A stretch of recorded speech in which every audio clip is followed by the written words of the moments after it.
وہ latest latest ہیلی copters ہیں، اور اس کے علاوہ 34 اور ہیلی کاپٹرز لے رہے ہیں. اب جب یہ ہیلی کاپٹرز کا فلیٹ آپ دیکھتے ہیں، اور اس کی اگلی جو ایک امپورٹنٹ ڈیولپمنٹ ہے وہ ہے جو وہ میزائل شیلڈ سسٹم ان کو دہلی پروونشل کے لیے امریکہ نے آفر کیا ہے، اور سرفیس ٹو ایئر میزائل کی ڈیل ان کے ساتھ چل رہی ہے.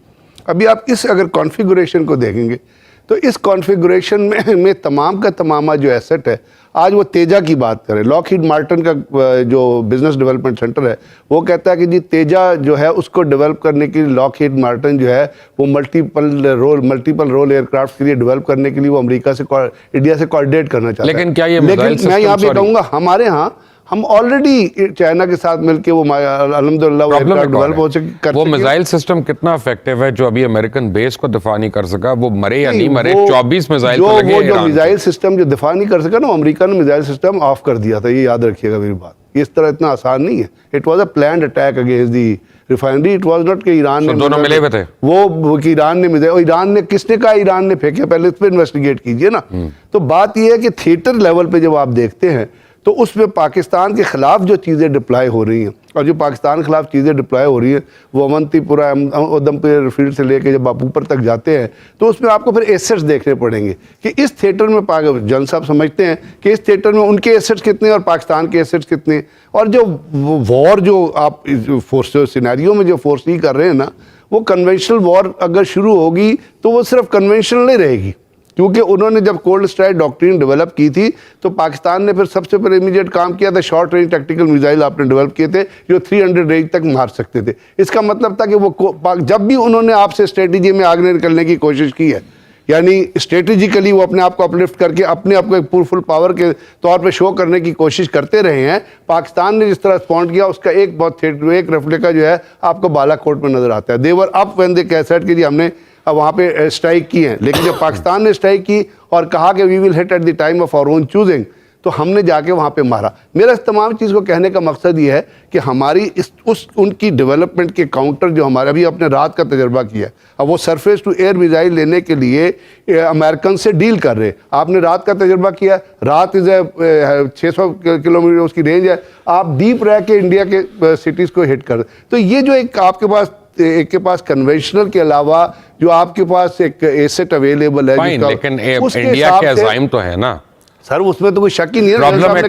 میں نے آپ کو کہا جب آپ کی ڈپلائمنٹ 85% آپ کے خلاف آ رہی ہے تمام، تو وہ تو ہے ہی، ہم انڈیا سینٹرک ہے and we have to be Indian centric. میں بالکل ایک ڈفرنٹ بات کرنے لگا ہوں، بڑی انکنونشنل بات کرنے لگا ہوں، مجھے پلیز معاف کر دیجیے گا اس پہ.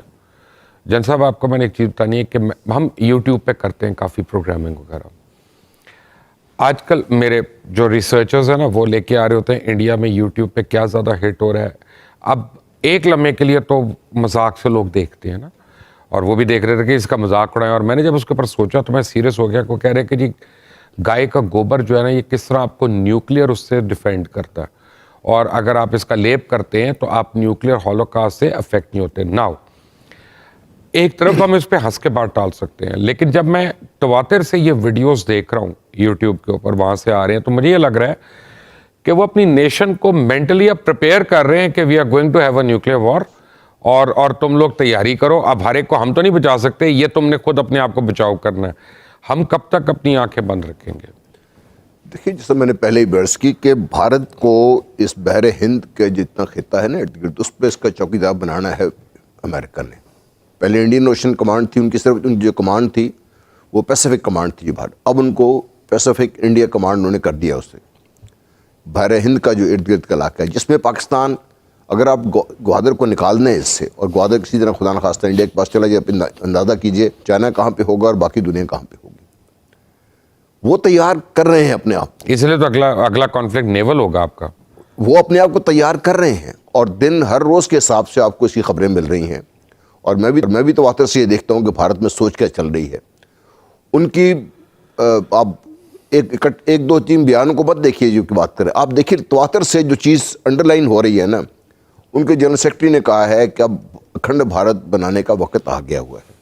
اور جب اکھنڈ بھارت کی وہ بات کرتے ہیں تو پاکستان تو خیر اس کو لپیٹ میں آتا ہی ہے، وہ اور آگے بھی جانا چاہتے ہیں اس سے.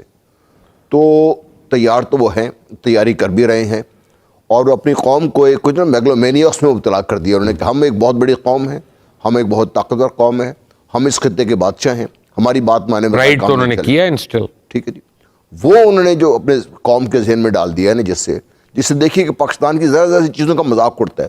ان کے اگر آپ وہ جو کامیڈی پروگرام دیکھیں تو وہاں پہ آپ کو اندازہ ہوتا ہے کہ وہ کس حد تک جا چکے ہیں اپنے لوگوں کو بات کرنے کے لیے. ہمیشہ پاکستان سینٹرک بات کریں گے, ایٹ دی اینڈ کوئی نہ کوئی چیز نکال کے جہاں موقع ملتا ہے, اور پاکستان کو وہ ڈیگریڈ کرنا چاہتے ہیں.